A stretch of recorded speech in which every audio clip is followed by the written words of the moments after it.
لو عايز مسكن قوي للآلام وكمان بيعالج آلام الظهر وآلام الرقبة، كمان التهاب المفاصل، وبيساعد في علاج طبعا التهاب الأسنان، ومسكن قوي، وبيستخدم أيضا لعلاج الصداع النصفي، وبيستخدم أيضا لبعض الحالات اللي بتكون خاصة بآلام الظهر والرقبة في آن واحد.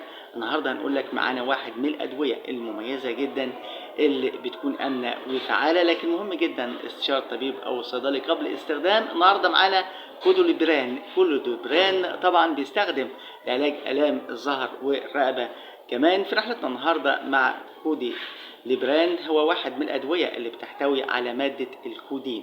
يبقى المادة الفعالة في هذا الدواء هي مادة الكودين، والكودين معروفة من زمان إنها بتستخدم كمسكن للآلام، ومخدر بيكون خفيف بيساعد في علاج الصداع النصفي والصداع العام وآلام الأسنان والتهابات المفاصل والعظام والالتواءات وآلام الرقبة. كمان بيدخل تركيبة الدواء في علاج السعال وأعراض نزلات البرد والإنفلونزا. لكن استخدام هذا الدواء مادة الكودين عديدة جدا، لكن مهم جدا إيه هي دواء الاستخدام. مهم جدا على قناة شمس العالم الذهبية استشير الطبيب أو الصيدلي قبل استخدام أي دواء. ما ينفعش حد يقول لك أنا جربت الدواء واسأل مجرب ولا تسأل الطبيب، ده مشكلة.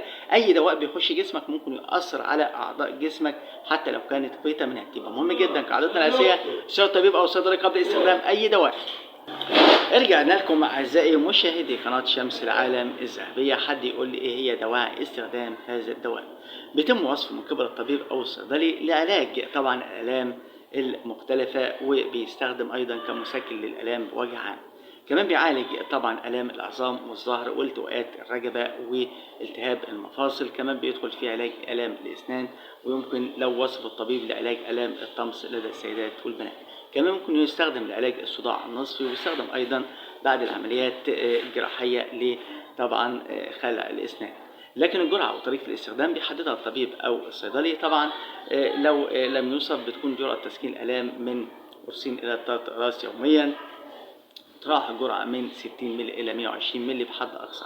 جرعة طبعا علاج إنه بيستخدم في علاج السعال يتم تناولها من 2 إلى 3 مرات طبعا، ويبدأ مفعول هذا الدواء خلال فترة من 40 إلى ساعة كاملة.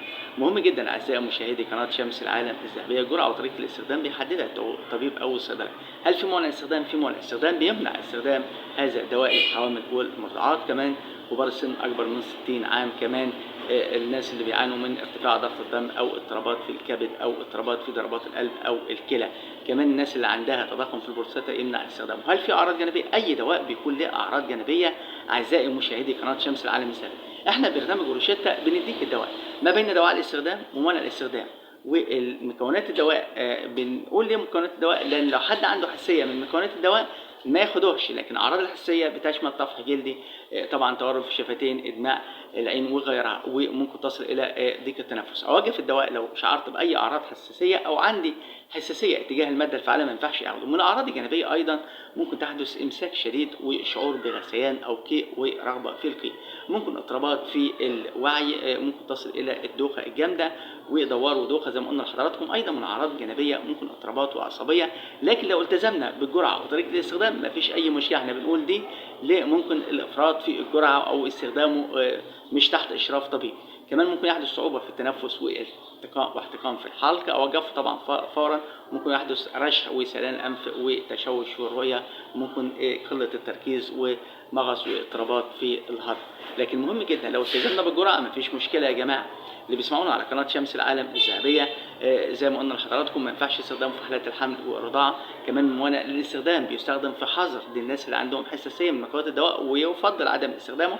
كمان ما ينفعش الناس اللي بتعاني من قرحه ونزيف في المعده. كمان بيستخدم بحظر لمرضى القلب وكبار السن فوق 60 عام، والناس اللي بتستخدم مضادات اكتئاب. ولا يستخدم مع اي مسكنات اخرى سواء بتحتوي على الباراسيتامول او غيرها. يجب اخبار الطبيب طبعا لو كان الشخص هيجري عمليه جراحيه او بيعاني من اضطرابات في الكبد او في الكلى او غيره. مهم جدا اعزائي مشاهدي قناه شمس العالم الذهبيه استشير الطبيب او الصيدلي قبل طبعا استخدام هذا الدواء. هذا الدواء هو مسكن قوي وفعال بيتميز بالتأثير السريع اللي بيظهر خلال نص ساعة أو ساعة من تناوله، بيستمر لساعات طويلة تصل إلى يوم كامل. زي ما قلنا لحضراتكم بيعالج التهابات الأسنان والعظام والرقبة والمفاصل، بيستخدم أيضا بعد استشارة الطبيب. مهم جدا أعزائي مشاهدي قناة شمس العالم الذهبية استشارة الطبيب أو الصيدلي قبل تناول هذا الدواء. كنا في رحلة علمية على قناة شمس العالم الذهبية ما بين دواعي الاستخدام وموانع الاستخدام والآثار الجانبية. تابعونا. لكم منا كل التحية ورب انزع كل الأمراض.